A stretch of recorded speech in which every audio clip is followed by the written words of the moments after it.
built for struggle, us human beings.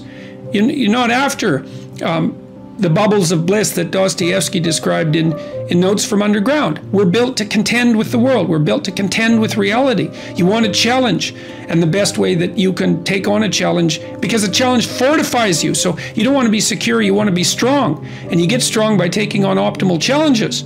And so you lay out your destiny in the world, and you take the slings and arrows of fate, and you make yourself stronger while you're doing so. And you might fail, and fortune might do you in, but it's your best bet. And you know, people have extracted unbelievable successes out of catastrophic failures. And I'm not saying that in a naive way. I know perfectly well what happens to people. You know, you're doing fine in life, and then you get cancer, and then 6 months later you're dead. And all the heroism in the world isn't going to save you at that point. But that's not the point. That's not the point. Life is bounded by mortality. But that doesn't mean that you don't get out there and contend, and you develop by contending, and you minimize the net amount of suffering in the world. And that's something, man, that's something to do. Life is difficult, and you cannot protect your children. What you can do is prepare them, and you can prepare them to be strong and courageous and truthful and resilient and reciprocal in their interactions with other people. And that means you equip them for what life will be, which is at minimum a series of difficult challenges, and often more than that, because of course people go through very difficult times in their lives. And a resilient person is capable of standing up to things in the face of fear and moving forward voluntarily, convinced of their own competence and ability to prevail. And so your primary goal as a parent, apart from facilitating your child's social desirability, which is a major obligation on your part, is to encourage your children and I mean that literally, to instill in them a sense of courage in the face of the difficulties of life, and not to protect them from that. We don't even want to be protected from those difficulties, because a major part of life and its meaning is the challenge that comes with confronting difficulties. Rule 4. Compare yourself to who you were yesterday and not to who someone else is today. Because if you're comparing yourself to someone else, I mean, first of all, you don't know very much about the life of the person you're comparing yourself to. You don't know it across all of its dimensions. And second, people are very different, and so comparing yourself to someone else, it's kind of useful, I guess, when you're young, but as you get older and more singular and more particular, it becomes increasingly less useful. Better to compare yourself to a previous version of yourself and work for improvement in that way. When people are beset with a catastrophe, like let's say the death of their father, that they are prone to use that as an excuse for not going about the business that they should be going about. Because they can say to themselves, well, I would accept. And accept, there's always good reasons. I mean, believe me, there's always good reasons for not doing what you should.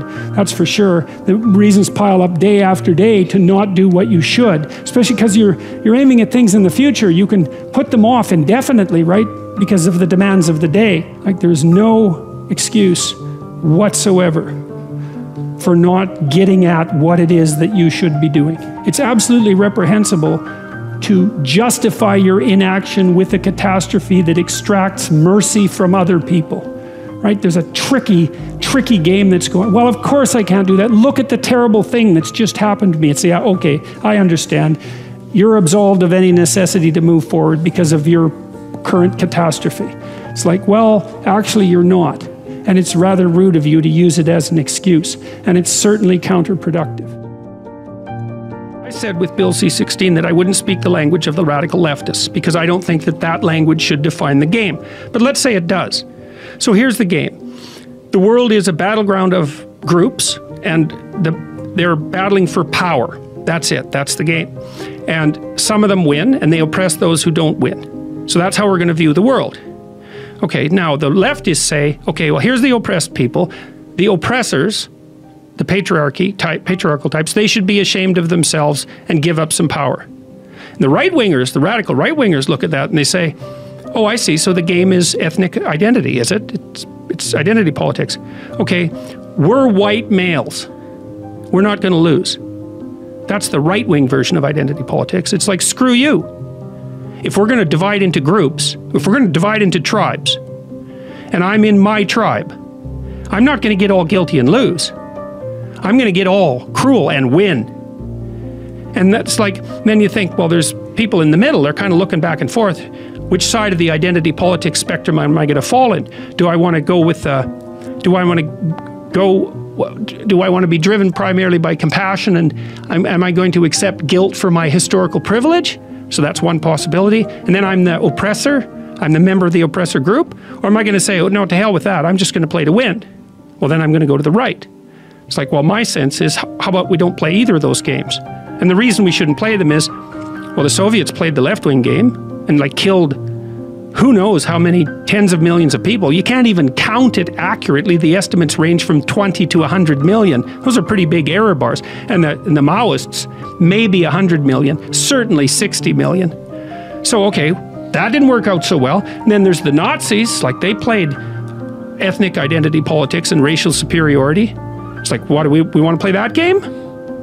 See, what I've been trying to do, really what I've been trying to do for the last 30 years is say, look, there's heavy temptations to play those sorts of games. But that's not the only game in town. It's a much better game to play individual. It's like, get your act together. Stand up in the world. Make something of yourself. Stay away from the ideological oversimplifications. Set your house in order. That's rule 6 in this book. So I have a book rule in there that says, set your house in perfect order before you criticize the world. And it's a very dark chapter about the motivations of the Columbine high school killers and this other guy named Carl Panzram, who was a serial rapist and arsonist and murderer. And he wrote an autobiography, and the Columbine kids also wrote about why they did what they did. They're resentful to the core, bitter, resentful, terrible. And, well, I'm suggesting that people stay away from that resentfulness and bitterness, even though life is hard and there's malevolence in the world. It's like, yeah, you can tell a story where everyone's a victim, because we all die, we all get sick, you know, and things happen to us that are bitter and terrible. Betrayal, deceit, lies, like people hurt us on purpose, you know. So it's not just the tragedy of life, it's malevolence as well. It's everyone's a victim. You can tell that story. The problem is, if you tell that story and you start to act it out, you make all of that worse. That's the problem. And it's so, this is why partly I got attracted to Christian imagery, at least in part. Because there's an idea in Christianity that you should pick up your goddamn cross and like walk up the hill. And that's, dramatically, that's correct.